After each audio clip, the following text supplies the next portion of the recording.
Hey, what's up everybody? BDF44 coming at you with another video. Okay, so the Lakers get a rare victory at home at the Crow against the Oklahoma City Thunder, 120-101. And you saw 8 players in double figures for the Los Angeles Lakers with no superstars in sight. You just saw a lot of hard working blue collar basketball out there with Dwight Howard and Wayne Ellington, DJ Augustin being the only vets out there, and the rest were just the youngsters just playing hard and playing well for themselves. I like what I saw from both teams.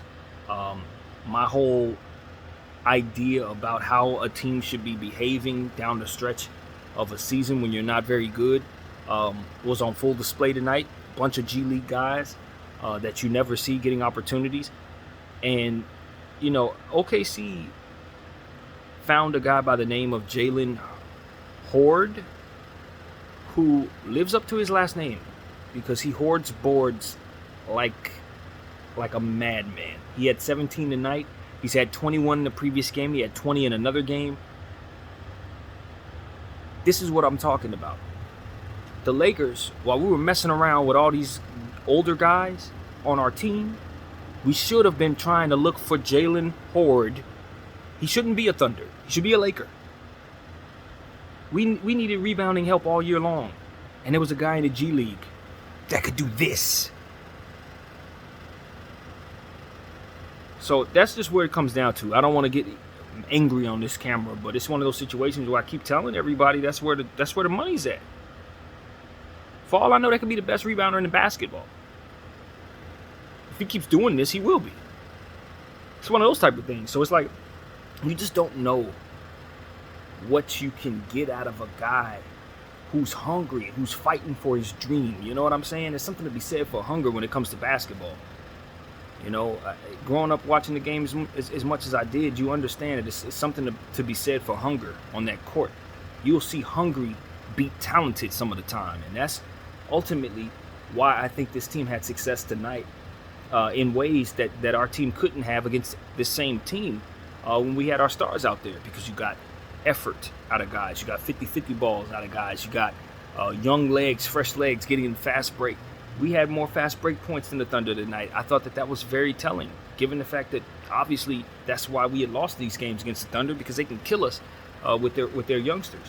But when we play guys like Stanley Johnson, who had 21 and 8 tonight, play guys like Wenyen Gabriel, who gave us 17 and 7, if I'm not mistaken, you're gonna have opportunities to see that come into fruition. So I was extremely pleased with what I saw tonight. THT carried over from last night. Wasn't quite as hot, but still did some good things. Malik Monk carried over from last night. He contributed, got his double figures tonight. Mason Jones. I just get livid when I think about Mason Jones, because Mason Jones has been on our team all year long, and I've never seen him play till tonight. I've seen his name at the bottom of the box score every night. I don't think I've ever mentioned him on this channel, but he's killing it in the G League when he's down there. And we've had him on a two-way as the back of the bench player for the entire season. And he came in tonight, and I think he gave us 13 good points. Had a pull-up three-point shot, just wet, pulled down boards. You know, he just did a lot of good things. Got in the paint, made sure that his presence was felt on the defensive end as well. This is somebody who should have been playing ahead of Trevor Ariza, who should have been playing ahead of Avery Bradley, who should have been playing ahead of all these guys. You already know. You already know. And this is one of those situations where I'm just like, man, it's a clueless franchise. Mason Jones should have been a regular rotation piece by now. Stanley Johnson, Mason Jones, Austin Reeves, THT, Malik Monk. We had what we needed to compete with LeBron James. If we would have put LeBron James on the floor with those players instead of the players he was on the floor with the majority of the time, we would be in the playoffs. Because it wasn't about having superstar talent. It was about having the elements of basketball to compete with. He's the greatest, arguably, ever. He don't need a lot. But what you can't do is put awkward and weird fits around him and old players who can't do a damn thing and think he's about to carry you to promised land. That's just stupid. What you should have been doing is this. And I want to say something while I'm talking this, because I heard something that was said while I was watching the game, and they were just saying, the Lakers got to figure out if they want to start their rebuild. Or no, it was more so the gentleman was talking about the Thunder, and he was saying, when do they stop the rebuild? They have 3 first-round picks this upcoming season. They have other picks coming up for the coming years. Like, when do they stop hoarding picks? And my theory is you don't. You literally don't. You just make sure that you recycle the value for those picks at a hefty rate, but you always keep a healthy amount of picks, because that's your currency in this league. That's what's going to help you get the things that you ultimately want. I don't think rebuilds ever stop. I think player development should be an all year long focus for each and every franchise in this league. I think if you focus on player development and basketball fundamentals, the bells and whistles will come to you. I firmly believe that, especially if you have a Laker, LA market or a Miami market or something like that. You focus on the X's and O's, and you make sure those are intact, and everything else falls in place. But when you start getting away from that, and my Lakers are the best example of that of all time, when you start getting away from what it is that this game is about, and you start focusing on the other aspects of it, the business and every other thing that has to do with things but basketball, you get what we got right here. So I'm telling you, the Lakers, I've always believed since the beginning of this season, even with all these players that I felt couldn't really help us, that this was not a difficult fix. You just had to stop the bleeding in time. You had to get those useless players off that team. You had to fire the coach early enough, and then you need to put Winion, Stanley. You should have called up Mac McClung. You should have had Mason Jones. You should have had all these different guys on this team within the first 2 months of the season. If you would have had the roster we have right now at the beginning of January, and you would have played them the way we're playing them right now, not only would we be better off, but Anthony Davis and LeBron James would be more healthy. Why? Because it wouldn't have been on them to take on as much of a load as they did, and it wouldn't have been on them to play through injury as much as they did. You remember, I don't know if anybody who follows me closely remembers how I was speaking about this team when the Lakers were doing well. We had our little, I think it was like a 3-game winning streak. It was the only winning streak we had. And LeBron James was putting up 50, and he was playing center. And everybody was talking, oh, LeBron James is center. That's the recipe for the Lakers. And I told y'all, no, it's not. Why? Because he ain't going to make it through the season doing that. You having him at 37 years old banging up against players that are half his age damn near, who are bigger than him, who think bigger than him, who are naturally born big men, and you have him trying to play out of position to defend these guys. How is he supposed to be healthy doing so? How is he supposed to make it through the season? Same thing with AD. The Lakers relied on both of those superstars to play the most physically imposing position the game has to offer, when both of them have injury history that just, is very, very extensive with us, particularly with the Lakers. So it's like, I just enjoyed today's game so much more than I enjoyed any other game this season. And it was because it was the absence of all of the nonsense that ultimately made our team everything but a basketball squad. You know what I mean? We were everything but a basketball squad.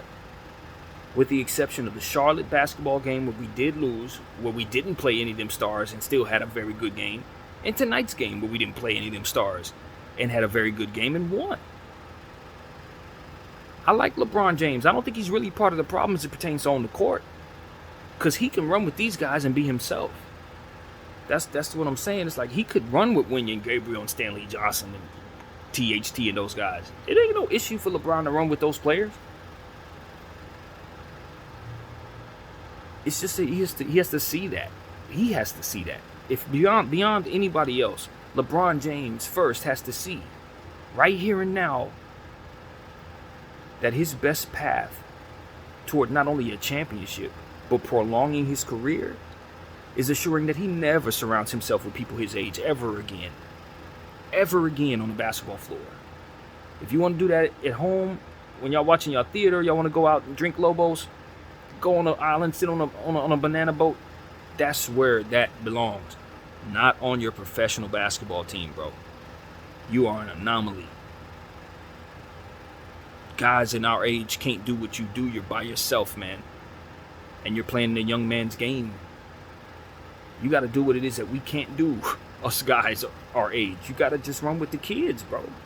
You're the one dude in the world who can run with the kids and don't want to. That is crazy to me. That's crazy to me, Brian.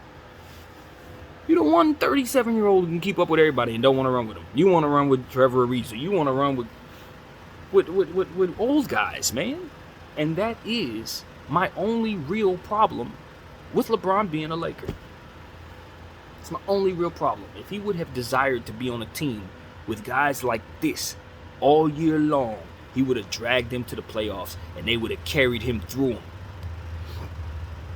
Because they'd be better for it. AD would be healthy. And that would be more than enough to compete, in my opinion. Because we already won a championship with that. All you need is the elements of basketball. Let's just be honest. That 2020 team that we had and won the championship, they weren't overly talented. To be honest, they weren't that much better than the roster we have right now. The thing about that roster, though, is they had key components. It's not that the players were that much more talented or that much less talented. It was that they were pieces that fit. You didn't have holes. Your defense was intact because you had your size, you had your length, you had your speed, you had your shooting. You had your elements intact. So that's what I want to see the Lakers get back to. Stop worrying about being super duper. Let's get the superstars. That crap is garbage. Give me professional basketball players. 16 of them who are all very hungry. Put them on this team and let them run. Let the record be the record. Trade who you need to trade. Keep who you need to keep. And balance your books. It's going to take some time. But you better start this rebuild now. Or you can wait a couple years and then start the rebuild and prolong this process. I'm telling you, we're looking at people like Portland and Indiana and OKC. You're laughing at them. Orlando, you can laugh at them if you want. But trust me, they're going to be the teams at the top of the standings 3 years from now. Why? Because they're putting together the talent that's going to be the future talent tomorrow, right now. And that's what the Lakers need to do if they want to succeed. That's what they need to do if they want to fend off the Clippers. That's what they need to do if they want to get number 18. It's what they need to do if they want to attract the next big-time superstar. And if you think a bag's going to do it, you better look around at the other situations and realize yours is the worst one. You and Sacramento, the worst two teams in all of basketball in terms of decision-making and assets, in my opinion. And it's because of how you manage them, or mismanage them, to be exact. But anyway, enough of that. There was a player whose name I cannot pronounce, who had 25 points tonight. It's an actual, really, really special position. I wish I could pronounce his name. Something Zakas, something like that. I'm sorry, but he really did stand out tonight. I saw him play very, very well, and I want to just semi-acknowledge him if I can. Brezdinkus or something like that. I'm very sorry. I never heard anybody pronounce the name. Couldn't even read it, but I can tell you he played well tonight and contributed quite a bit to what the OKC Thunder had on the floor. Isaiah Roby played well, even though he tweaked his ankle early in the game. He still played through it. I thought he was pretty good, showed me what I expected to see. A lot of their players are missing. They didn't have any of their regular rotation guys, even some of the ones that I thought they would have out there, like Baisley maybe or something like that. I guess they consider those players more important to what it is that they're doing. So they went even deeper into their G League and their rotation players and grabbed some guys. And I'm telling you, that Horde dude, I don't know if this is an anomaly or not. But once a guy starts doing this once, twice, 3 times, then it becomes a trend. It's not just a thing. And his rebounding numbers are way beyond. And so that's just somebody you need to take a good hard look at going forward, because I think OKC may have actually found something there, something very, very serious. And if that's the case, you look at him, you look at Giddey, you look at their team with 3 first-round picks next year. I'm not saying they're going to be a playoff team next year, but what I am saying is they could start the process of becoming Houston, Cleveland. You know what I mean? Teams that have real upside that you could totally see are going to be a problem. OKC definitely has the assets to become that sooner than later. That's what I can say. Their rebuilding is going very, very well. And I counted about 11 players on that that team. About 11 players all up and down their roster that are serviceable. About 11 of them. So that is excellent considering the fact they got 3 first-rounders coming. All very good picks at that. So, yeah, look out for OKC. They ain't going to suck for much longer. They're not. So that's what it is, man. You know, Lakers had 8 players in double figures. Damn near the whole team had double figures. I can't really say I was upset at anything I saw. We got the victory, a double-digit lead. We snapped a 7-game losing streak. Could have shot a little better from the 3, but I thought we shot better from the field today than usual, 50%. You know, kept our turnovers down. We only had 8 turnovers, if I'm not mistaken, which is really good for our squad. But, you know, when you remove Braun and Westbrook, those turnovers are just going to come down. That's just what it is. Those were the guys who turned the ball over the most. If it wasn't those guys, it was Malik Monk turned it over a little too much, or maybe THT turned the ball over. Other than that, our team doesn't turn the ball over that much. It's those guys, and they turn it over quite a bit. So it is what it is. And, yeah, man, thoroughly pleased for this to be a game. No stars, playing for nothing, out of the playoffs. Got the victory. Saw what I wanted to see. Good energy. Young players getting opportunities. That's all I want to see, man. That's it. That's what it is. I'm not giving the game ball to anybody because I just think this is a G League game and everybody who put in effort deserves it. You know, I guess Horde puts up the big numbers, but I mean, you got 8 Lakers with the victory in double figures, so I'm just going to give the game ball to everybody. You get a slice, you get a slice, you get a slice, you get a slice. Overall team win, personified team win. And it was good to see Braun and AD and Westbrook down there rooting those guys on. You know, they didn't leave them high and dry. They could have been elsewhere, but they stayed in the building. And I thought they showed a certain level of dedication and character. And I took it as respect to Laker Nation and to the team. You know, they didn't give up on those guys at the end, and I don't think they should have because it wasn't their fault. And I think we have guys who can go. Obviously, I've been talking a lot about the guys who can't go on this team, but I don't think this is a team that deserves to be abandoned by the superstars. That wasn't the vibe this year. We just hit a team that had a lot of bad breaks, strategized improperly by their coach, and ultimately left to dry.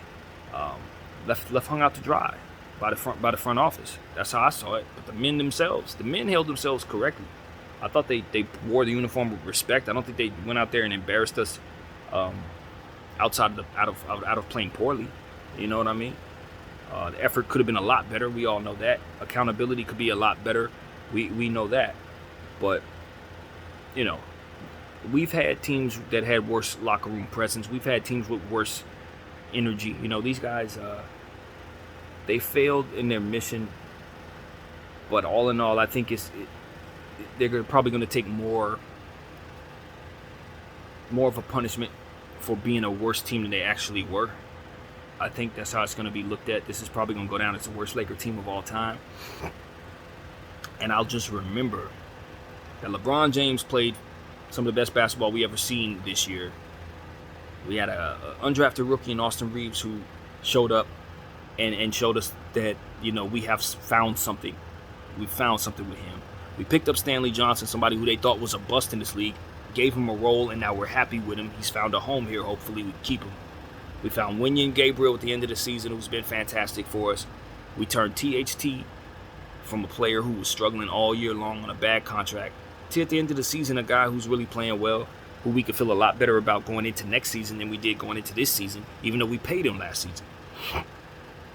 So if we do trade him, I think we can get a lot more for him now than we would have at the trade deadline as well. So that's a victory. We can count that.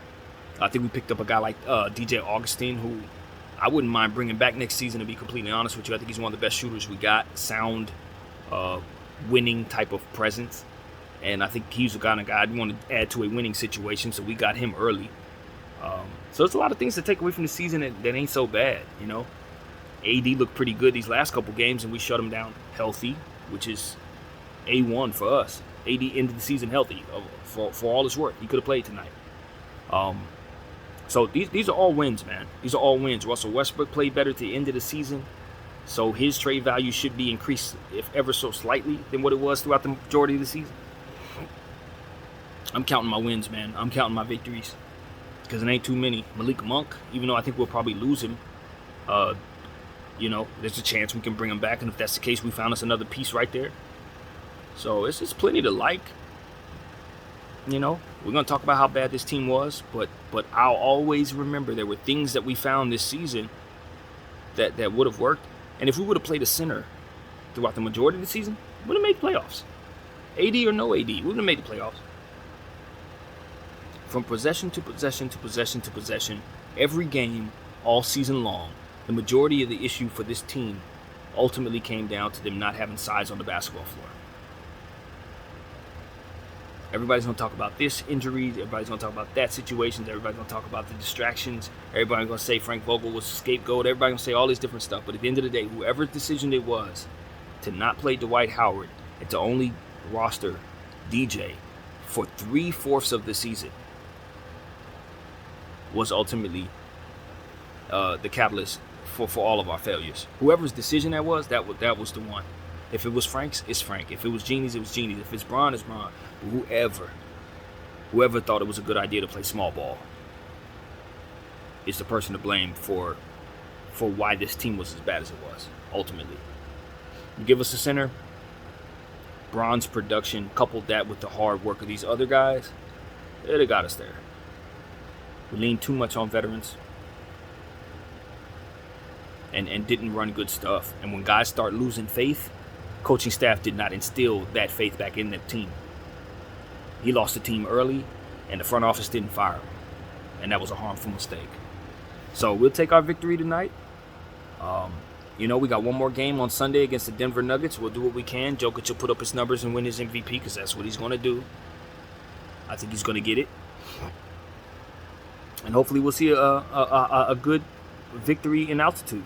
Hopefully we can get a win in altitude. I know they're going to rest most of their guys because they got not a whole lot to play for. So maybe we don't see Jokic. Maybe we get lucky and they only play like a Bones Highland type of. It'll be a Bones game or something. But all in all, the most disappointing season in the history of Lakers is coming to an end, and I'm very happy about that. Very, very happy about that. Good win tonight, Lakers. BDF 44. Thank y'all for watching. I'm out.